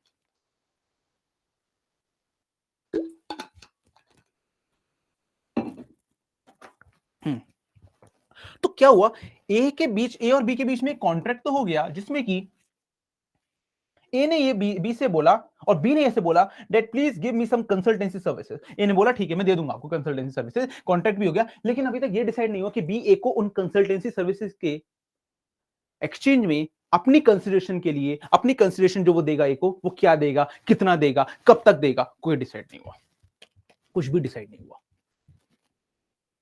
तो क्या हुआ, जब ए ने कंसल्टेंसी सर्विसेज दे दी, उसके बाद B agreed to give him 20,000 rupees, और इसी को बोलते हैं past consideration. Past consideration, past consideration. आपने कंसीडरेशन परफॉर्म कर दी पास्ट में, और दूसरे पर्सन ने अभी तक कॉन्ट्रैक्चुअल टर्म्स में अपनी कंसीडरेशन डिस्क्लोज नहीं करी, इसको कहते हैं पास्ट कंसीडरेशन। Past consideration. इसको अभी मैं आपको एक और चीज से डिफरेंस बताऊंगा, और वही मैं आपको बता रहा हूं कि किसी बुक में नहीं मिलेगा। लेकिन उससे पहले आप सेक्शन, आपके पास बेरेक्ट होगी तो प्लीज रीड सेक्शन 2D। आपको सेक्शन 2D में रीड आउट कराता हूं। सेक्शन 2D खोलिए प्लीज, सेक्शन 2D खोलिए, उससे आपको एकदम क्रिस्प एंड क्लियर हो जाएगा। देखिए सेक्शन 2D, देखिए व्हेन, पढ़िए, देखिए when at the desire of the promisor, promisor चाह रहा है, द प्रोमिसी और any other person has done, यही तो कह रहा है पास्ट कंसीडरेशन। और प्रोमिसर कौन है, ये रहा ना, यही तो है प्रोमिसर, यही तो है प्रोमिसर, यही तो है प्रोमिसर। इसकी डिजायर क्या थी कि ए मुझे कंसल्टेंसी सर्विसेज दे, और प्रोमिसी ने दे दी। When at the desire of the promisee, the promisee has done or abstain from doing, or does or abstain from doing, that means present or future की बात कर रहा है, or promises to do or abstain from doing something, such act or abstinence or promise is called a consideration for the promise. It's called a consideration for the promise. When at the desire of the promiser, the promisee has done, सिर्फ और सिर्फ ए ने अपनी Dzire बताई, अपनी तरफ से कुछ नहीं बताया, उस डिजायर के मैं कितने दूंगा आपको, इसको समझिएगा। लेकिन प्रेजेंट और फ्यूचर में वो कंसीडरेशन बताता है कि मेरी डिजायर ये है, I have this desire and in exchange of my desire I will pay you this consideration, या जो भी है, जो भी है। वो अमाउंट में मेजर आप नहीं कर सकते, कुछ और में भी हो सकता है, लेकिन कंसीडरेशन एग्री करा है दूसरी पार्टी ने, यहां पे नहीं करा, यहां पे डिजायर बता दी, और ए ने क्या लगा, ए को क्या लगा, ठीक है डिजायर बता दी, ठीक है मैं परफॉर्म कर देता हूं। अभी तक परफॉर्म करने के बाद फिर बी ने जो भी बताया है वो दिया है, पास्ट कंसीडरेशन। अब इसको करते हैं हम कंपेयर, और ये डिफरेंस समझने के बाद आपको इस कंसेप्ट में इंटरव्यू तक कोई प्रॉब्लम नहीं होगी। अब देखिए, ये तो हो गया हमारा पास्ट कंसीडरेशन। आपने सेक्शन 25 अगर पढ़ाओ इंडियन कॉन्ट्रैक्ट एक्ट का, वो ये बात करता है that what consideration, what agreements without consideration are valid। General rule क्या है, देखिए समझते हैं। जनरल रूल क्या है कि किसी भी एग्रीमेंट को कॉन्ट्रैक्ट में कन्वर्ट करने के लिए क्या होना चाहिए, लॉफुल कंसिडरेशन। हमने पढ़ लिया, सेक्शन 10 में पढ़ लिया हम लोगों ने, लेकिन इसके 3 एक्सेप्शंस हैं कि जहां पर कोई भी एग्रीमेंट अगर विदाउट कंसिडरेशन भी है ना, वो भी कॉन्ट्रैक्ट बन जाएगा। मतलब कि 3 एक्सेप्शंस ऐसे हैं जो उस वॉल से क्लाइम कर पा रहे हैं, 3 एक्सेप्शंस। कौन सी वॉल से, जो कह रहा है कि लॉफुल कंसिडरेशन होना चाहिए। और वो 3 एक्सेप्शंस जो हैं, उनमें से एक एक्सेप्शन, वैसे 3 एक्सेप्शन में आपको बताता हूं, अगर कोई नेचुरल लव एंड अफेक्शन में किसी ने कोई प्रॉमिस किया है जो राइटिंग और रजिस्टर्ड होता है, उसमें कंसिडरेशन की जरूरत नहीं है। दूसरा ये बात कर रहा है, वो बताऊंगा आपको, दूसरा ये बात कर रहा है कोई भी आपकी टाइम बाद डेट में एक्सपायर हो गया, उसके बाद आपने कॉन्ट्रैक्ट कर लिया, उसके लिए कंसिडरेशन की जरूरत नहीं है। और तीसरा ही यहां से कनेक्ट करता हूं मैं। तीसरा क्या बात कर रहा है, थर्ड ये बात कर रहा है कि आपका एक होता है past voluntary act, past voluntary act. Past voluntary act होता है एक। पास्ट वॉलेंटरी एक्ट होता क्या, पहले तो इसको समझते हैं। पास्ट वॉलेंटरी एक्ट भी एक एक्सेप्शन है जो ये कह रहा है कि इसके लिए भी कंसिडरेशन की जरूरत नहीं है, इसके लिए भी कंसिडरेशन की जरूरत नहीं है, और कंसिडरेशन की जरूरत नहीं है तब भी ये कॉन्ट्रैक्ट है। अब इसको समझते हैं एग्जांपल से। सपोज ये ही इज अ बॉय, ये एक लड़का है एंड ही इज ड्रोनिंग, ये रिवर में, स्विमिंग पूल में, कहीं पे भी डूब रहा है, डूब रहा है। ठीक है, सिंपल, बहुत सिंपल समझाता हूं आपको। अब ये जो पर्सन है, उसने इस पर्सन को देखा that he is drowning, डूब रहा है वो पर्सन, उसको बचाना बहुत जरूरी है। कोई लीगल ऑब्लिगेशन तो है नहीं, पढ़ते भी हम आईपीसी में, क्वेश्चन भी आए हैं, it is a moral obligation. तो वो चला गया, he also jumped to save him, चला गया वो एज अ ह्यूमैनिटेरियन ग्राउंड्स। तो जब इसने इस बच्चे को बचाया, तो इस बच्चे के जो फादर है, उसने बोला कि sir thank you very much, आपने मेरे बच्चे को बचाया, thanks a lot, I cannot equate your efforts with the money, but I am agree to give you 1 lakh rupees. आपने मेरे बच्चे को बचाया, तो हाइपोथेटिकली ले रहा हूं मैं, ठीक है ना, 1 लाख रुपीस, मैं आपको 1 लाख रुपीस दूंगा सर, आपने मेरे बच्चे को बचाया, 1 लाख रुपीस। अब देखिए यहां पे कंसीडरेशन क्यों नहीं है। अब आप दिमाग में ये सोच रहे होंगे, you are thinking in your mind कि सर कंसीडरेशन है, तो उसने बचाया ना बच्चे को, वो भी तो कंसीडरेशन है एक, और वो दे रहा है 1 लाख रुपीस, और उसकी तरफ से वो कंसीडरेशन है, इसकी तरफ से ये कंसीडरेशन है। आ रहा है माइंड में? प्लीज बताइए, प्लीज आ रहा है ऐसा कुछ? प्लीज बताइए। नहीं आ रहा सर। There was no intention to create legal relationship. जी सर, रीजन बीइंग वो उसने खुद वॉलंटरीली किया था, उसके लिए उसको बिल्कुल। पहले से कोई इंटेंशन नहीं था। Very good. Royal Gautam, it's a very unique name. जी सर, यही है। Thank you. Great. And Dilip, very good. तो जब मैं बस इसी पॉइंट पे समझाना था मुझे आपको, जो आपने बताया कि ये जो पर्सन है ना जिसने बचाया, उस टाइम तो कोई कॉन्ट्रैक्ट ही नहीं था, he has performed a moral obligation. लेकिन कॉन्ट्रैक्ट कब बना? जब इस पर्सन ने, जब ये that he the father, he promised him, जब उसके फादर ने प्रॉमिस किया कि 1 लाख रुपीस दूंगा। अब जब प्रॉमिस किया 1 लाख रुपीस के लिए, तो वो प्रॉमिस किसके लिए किया? उसने बचाया, वो तो ठीक है, लेकिन जब प्रॉमिस किया उस मोमेंट पे जो कॉन्ट्रैक्ट फॉर्म हुआ है, अब उसके कंसीडरेशन में ये उस फादर को कुछ नहीं दे रहे हैं। He is not paying even a single efforts to that person, और इसी को कहते हैं कि आपका एग्रीमेंट विदाउट कंसीडरेशन। क्योंकि जब उसने at the time when he saved the child, उस टाइम तो कोई कॉन्ट्रैक्ट ही नहीं था, जैसे आप लोगों ने बताया। कॉन्ट्रैक्ट कब बना? When he saved, when he promised. और जब प्रॉमिस किया 1 लाख रुपए देने के बाद, उसके बाद तो ये कुछ दे ही नहीं रहा है इनको, तब भी है कॉन्ट्रैक्ट है, क्योंकि पास वॉलंटरी एक्ट है। ये हम लोग का क्लियर हो गया। अब बस मुझे इतना बता दीजिए कि how past voluntary act is different from past consideration. बस फिर आपका कंसेप्ट हो जाएगा ये कंप्लीट।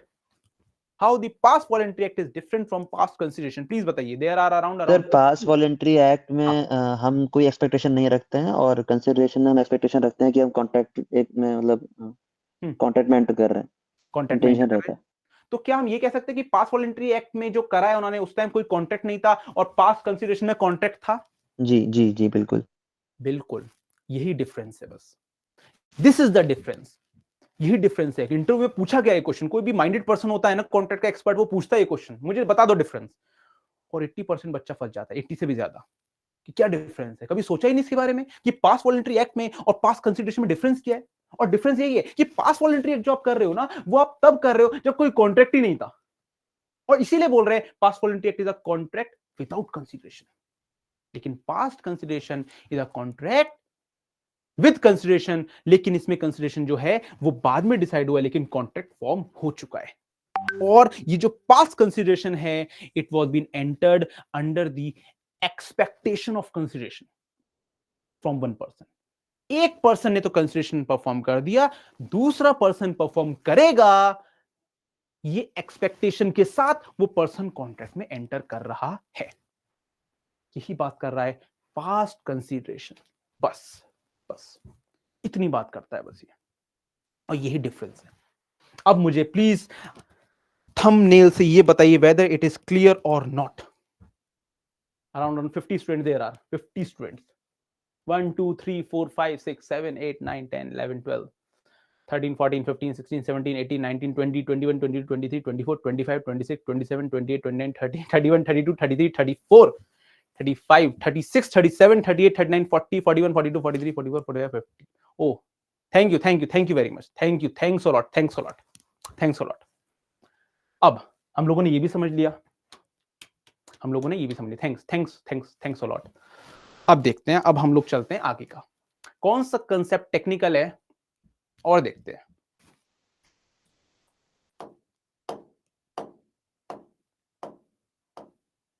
हाँ, तो सबसे पहले मैंने आपसे ये बात करा था कि सेक्शन 10 एक बैरियर है, इसको क्रॉस करना पड़ेगा, और सेक्शन 10 में वही बात कर रहा है कि आपको फ्री कंसेंट होना चाहिए, ये सब होना चाहिए। अब उसके बाद जो एक बात आती है ना, वो सेक्शन 11 की आती है। और हाँ, सेक्शन 11 तो चलिए बहुत इजी है, वो तो उसमें कोई प्रॉब्लम नहीं होगा आपको। एक हाँ सबसे इंपॉर्टेंट आपको रूल बताता हूं, चलिए। व्हेन, इसमें बहुत कंफ्यूजन होता है, तो आपको सारे वही कंसेप्ट मैं आपको बताऊंगा जिसमें कंफ्यूजन होता है। When communication of proposal is complete. When communication of proposal is complete, देखिए इसके लिए ना हम दो रूल पढ़ते हैं, एक होता है पोस्टल रूल, एक होता है टेलीकम्युनिकेशन रूल। पोस्टल रूल होता है और एक होता है टेलीकम्युनिकेशन रूल। तो पहले हम लोग चलते हैं पोस्टल रूल पे। पहले के जमाने में 1872 का एक्ट है ना, तो पहले तो टेलीफोन नहीं था, तो पोस्टल रूल ही था। तो पहले हम लोग स्टार्टिंग से लेके चलते हैं पोस्टल रूल। चलिए, तो पोस्टल रूल की बात करते हैं अब हम। पोस्टल रूल जब पोस्ट होती थी, पोस्ट तो खैर अभी भी है, बट उस time at that time there was very prominent. तो मेल्स आ गए हैं, व्हाट्सएप, और अब तो पोस्ट का टाइम ही नहीं गया है, एक्सेप्ट इन दी केस कभी आपको फिजिकल आर्टिकल कोई किसी को डिलीवर करना हो तो उस केस में। अब लेटर वेटर का तो टाइम चला गया अब। तो पोस्टल रूल ये बात करता है when communication proposal is complete, कि कब अगर कोई पर्सन दूसरे पर्सन को ऑफर देता है, प्रपोजल का मतलब ऑफर ही समझिएगा आप, there is no such difference, other difference, offer. When communication offer is complete, A B person को ऑफर दे रहा है, और ये ऑफर जो बी पर्सन को दे रहा है ना, ये कब कंप्लीट होगा? और ये तभी कंप्लीट होगा obviously when the offer comes into the knowledge of B. Simple, comes into the knowledge, as simple as that.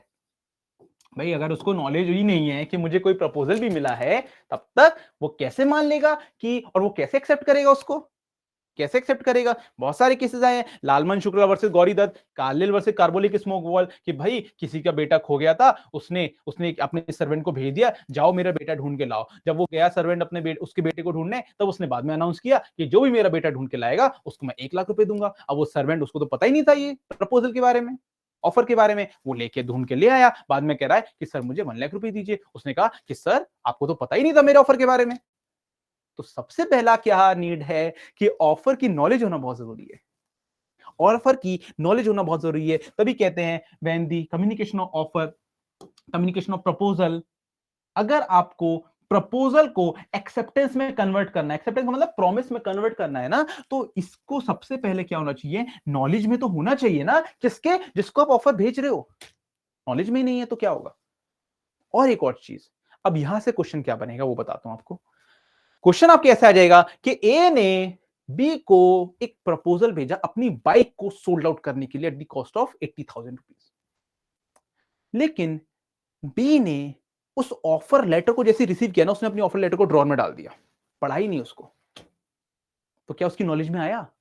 No, नहीं आया। तो यहां पे कम्युनिकेशन प्रपोजल अभी तक कंप्लीट ही नहीं हुआ है।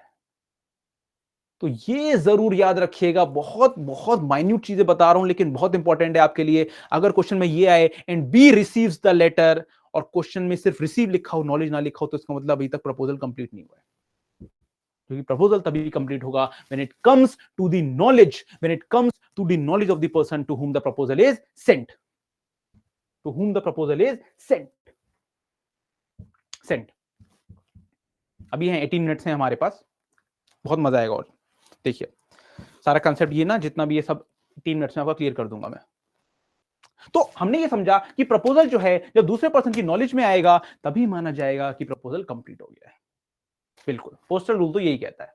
भाई ये लेटर आपने सेंड करा है ना, तो दूसरा पर्सन उस लेटर को पहले थोड़ा टीयर करेगा, उसके बाद पढ़ेगा, उसके बाद जानेगा कि उस लेटर में है क्या, तब उसकी नॉलेज में आ गया, तब आप कह सकते हो कि ठीक है प्रपोजल हो गया। अब आगे चलते हैं, ये तो हमने पढ़ लिया कि proposal when it comes to the knowledge of whom, to the person to whom the proposal is send, offeree, promisee, obviously. Now अब देखते हैं आगे। अब भाई आपने प्रपोजल तो ले लिया, आपकी नॉलेज में भी आ गया, लेकिन प्रपोजल कॉन्ट्रैक्ट तो नहीं है ना, उसको कॉन्ट्रैक्ट ले जाने के लिए क्या करना पड़ेगा, आपको एक्सेप्ट करना पड़ेगा पहले तो प्रपोजल। तो दूसरा क्वेश्चन आया when communication of acceptance is complete. इसको प्रपोजल को हटा के हम लोग कर देंगे एक्सेप्टेंस।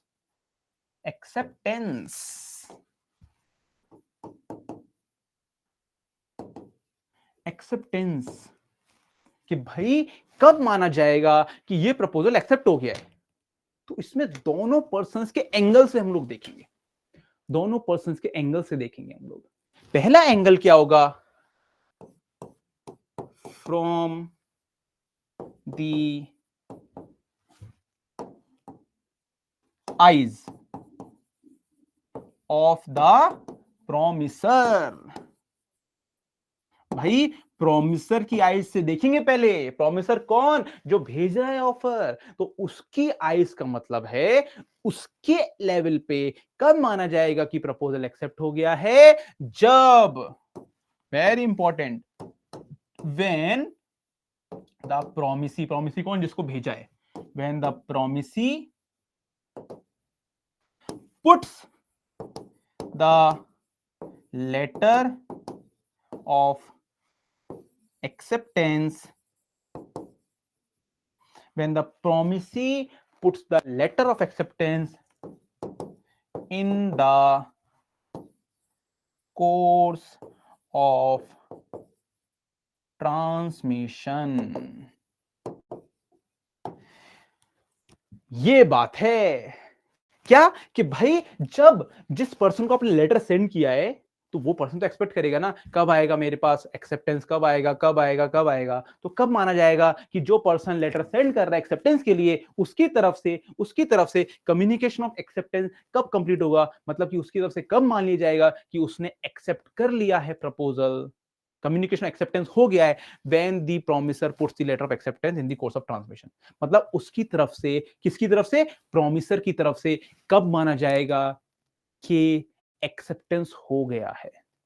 प्रोमिसर की तरफ से बता रहा हूं, ये प्रोमिसी की बात नहीं कर रहा हूं, प्रोमिसर की तरफ से।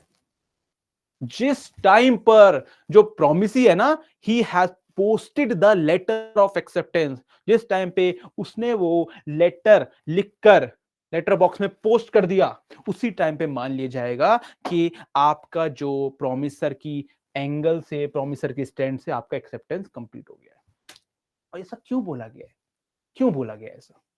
ऐसा इसलिए बोला गया है क्योंकि अब जो प्रोमिसर है ना, ये प्रपोजल को रिवोक नहीं कर सकता। अब he can not revoke the proposal, क्योंकि वहां से ट्रेन निकल चुकी है, वहां से ब्लू डार्ट निकल चुका है, वहां से डीटीडीसी निकल चुका है, वहां से फर्स्ट फ्लाइट निकल चुकी है। अब आप रिवोक नहीं कर सकते क्योंकि उसने अपना लेटर ऑफ एक्सेप्टेंस आपको भेज दिया है।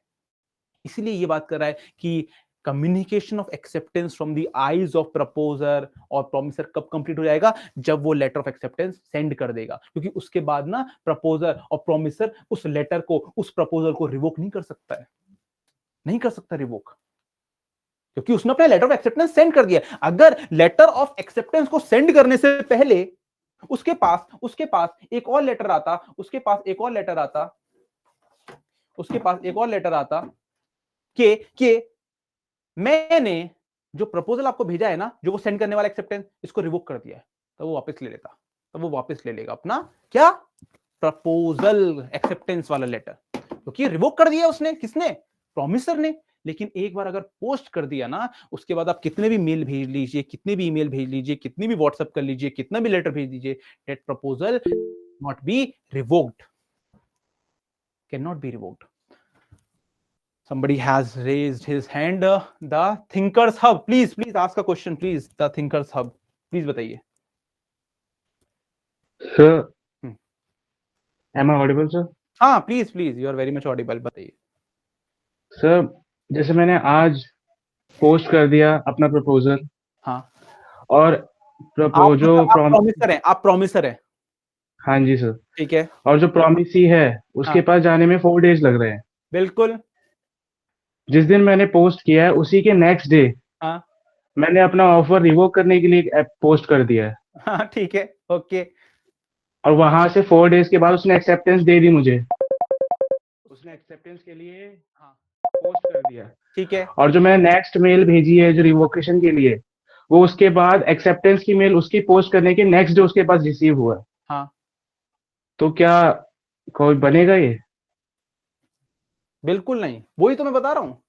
एक बार लेटर ऑफ एक्सेप्टेंस आपने पोस्ट कर दिया ना, उसके बाद आप कितने भी आपने अगर पोस्ट करा हो, कितने ईमेल भेजे हुए हैं, अगर उसकी नॉलेज में नहीं आया है वो चीज before posting the letter of acceptance, तो नहीं होगा revoke from the eyes of promisor. अब प्रॉमिसर रिवोक नहीं कर सकता। अगर रिवोक करना है ना, तो उसके लेटर ऑफ एक्सेप्टेंस को पोस्ट करने से पहले कर दीजिए, लेटर ऑफ रिवोकेशन उस तक भेज दीजिए। अगर आपने नॉर्मल इंडिया पोस्ट से भेजा है ना, जो 4 दिन लेता है पहुंचने में लेटर ऑफ प्रपोजल, तो अगर आपको लगता है 4 दिन बाद पहुंच जाएगा, आज क्या है 1 Feb 4 Feb तक पहुंच जाएगा, तो ब्लू डार्ट कर दीजिए तो 3 Feb तक उस तक पहुंच जाए कि लेटर ऑफ जो मैं आपके पास जो कल तक आएगा ना प्रपोजल मेरा, उसको मैं रिवोक करता हूं।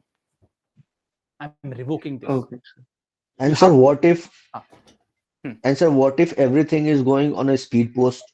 Like जो Every- normal conversation भी है वो भी speed post से ही जा रही है क्योंकि बेताबी इतना ज्यादा है। नॉर्मल कन्वर्सेशन मींस थोड़ा और इलेबोरेट करिए इसको mister Nishi Himanshu Raj please. जैसे सर जो प्रपोजल जा रहा है हाँ वो भी स्पीड पोस्ट से जा रहा है, हाँ एक्सेप्टेंस भी स्पीड पोस्ट से आ रही है हाँ, क्योंकि बेताबी इतना ज्यादा है लोगों को। तो सर उस केस में रिवोकेशन कैसे होगा? प्रपोजल भी स्पीड पोस्ट से आ रहा है, एक्सेप्टेंस भी स्पीड पोस्ट से आ रही है, तो उस केस में भी आपको रिवोकेशन, अगर पोस्टल रूल की बात करें ना, तो आपको faster means of communication adopt करना पड़ेगा। फास्टर मींस ऑफ कम्युनिकेशन का मतलब है आपको कुछ ऐसा मींस अडॉप्ट करना पड़ेगा पोस्ट में ही, जो कि बहुत ज्यादा फास्ट हो as comparison to your letter of proposal.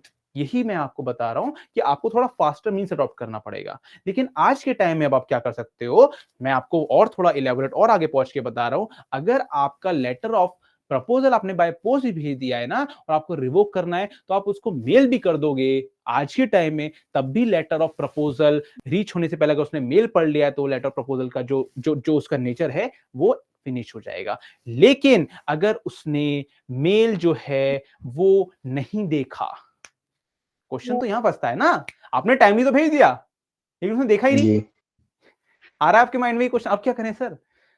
तो उस केस में कोर्ट देखेगा आपकी टाइमिंग, कि आपने किस टाइम पे उसको भेजा है, किस टाइम पे भेजा है आपने, उसमें आपका जजमेंट जो है वो आपके फेवर में आएगा, क्योंकि आपने अर्ली टाइम पे अपने एंड से तो 100% एफर्ट्स कर दिया है। उस टाइम पे उस पीरियड में कोर्ट आपके फेवर में जजमेंट देगा, क्योंकि आपने अपने एंड का काम कर दिया है। ये है कंसेप्ट, और यही बस मेरा बताने का पर्पस है कि आपको faster means of communication adopt करना है। किस केस में? अगर आपको अपना लेटर ऑफ प्रपोजल रिवोक करना है तो। और कौन सा फास्टर ऑफ कम्युनिकेशन? जैसे ही ये जो श्रीमान है मिस्टर प्रॉमिसी ये पोस्ट करने जा रहे हैं, उससे पहले उनके हाथ रोक लीजिए और उनको ये जो दूसरा लेटर है ना, वो आपका रिवोकेशन का, उनको पकड़ा दीजिए, उनको पकड़ा दीजिए। अगर एक बार पोस्ट हो गया, उसके बाद अगले दिन या उसी आफ्टर 1 आवर उन्होंने पढ़ा कि यार ये तो रिवोक कर दिया इन्होंने, तब उसका कोई इफेक्ट नहीं होगा, कोई इफेक्ट नहीं। Sir, whatever reaches first to the acceptor वो प्रिवेल कर जाएगा। बिल्कुल बिल्कुल बिल्कुल ऐसा बिल्कुल, ऐसा ही है। Exactly Okay. Exactly thank you exactly sir. Exactly, you have just nailed the that main point. जो पहले पहुंचेगा वही प्रिवेल करेगा, यही मेरा पॉइंट। अब तो लेटर ऑफ हम लोगों ने ये तो पढ़ लिया from the eyes of promisor. अब आते हैं from the eyes of promisee. ठीक है, चलिए चलिए, अब और ज्यादा मजा आएगा। देखिए, from the eyes of promisee. अब क्या हो रहा है? प्रोमिसी कौन है? जिसको एक्सेप्ट करना है, इसको एक्सेप्ट करना है। अब क्या हुआ, ये जो भाई साहब है मिस्टर प्रॉमिसी, सपोज इनका जो नेम है ये ए है, अब इन्होंने क्या करा, इन्होंने लेटर पोस्ट कर दिया, लेटर पोस्ट कर दिया किसका, एक्सेप्टेंस का, कि ठीक है सर मैं आपकी बाइक खरीदने के लिए I am ready to purchase your bike at the cost of 80,000। और पोस्ट कब किया, सपोज 1 जनवरी को कर दिया, इन्होंने पोस्ट कर दिया। अब एक दिन बाद इनको पता चला, अब ये जो लेटर है ना ये इनके पास पहुंच जाएगा, किसके पास, प्रोमिसर के पास 4 फेब तक पहुंच जाएगा एट एनी कॉस्ट। तो जैसे ही 4 फेब तक पहुंचेगा तो सेक्शन आपका 4 ये बात कर रहा है कि when the letter of when the communication of acceptance is complete against the promisee, when it comes to the knowledge of promiser, when it comes to the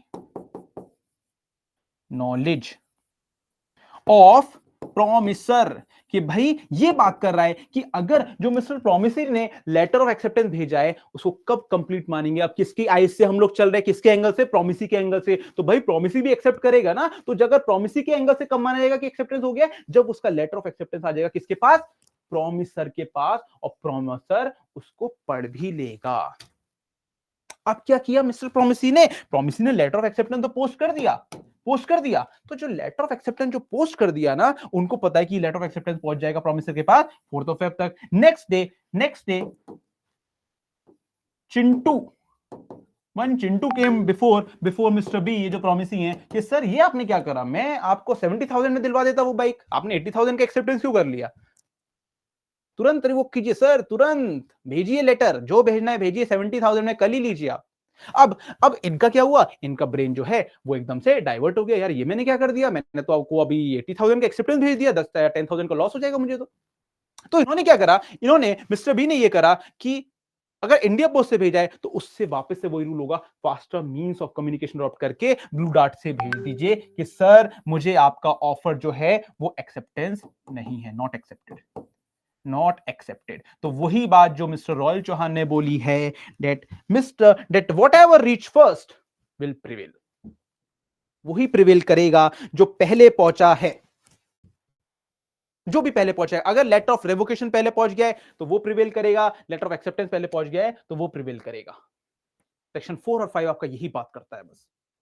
faster means of communication, कुछ भी ले लो आप, कुछ भी ले लो, लेकिन जो पहले पहुंचेगा प्रिवेल वो करेगा, जो पहले नॉलेज में आएगा प्रिवेल वो करेगा। दिस इज द कंसेप्ट, और यही एक कंसेप्ट है और ज्यादा इंपॉर्टेंट, क्योंकि क्वेश्चन यही आएगा, क्वेश्चन आएगा तो 5 to 6 या 7 लाइंस का, लेकिन उसमें होगा कुछ भी नहीं। अगर आपके 5 और 6 क्लियर है ना तो बहुत सिंपल है।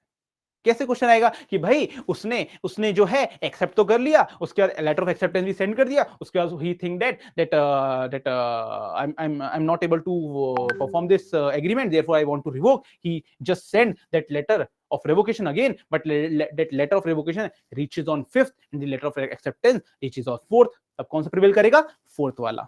और इसको जस्ट सपोज करते हैं when the letter of revocation reaches on 4th and when the letter of acceptance reaches on 5th, तब कौन सा प्रिवेल करेगा, 4th वाला।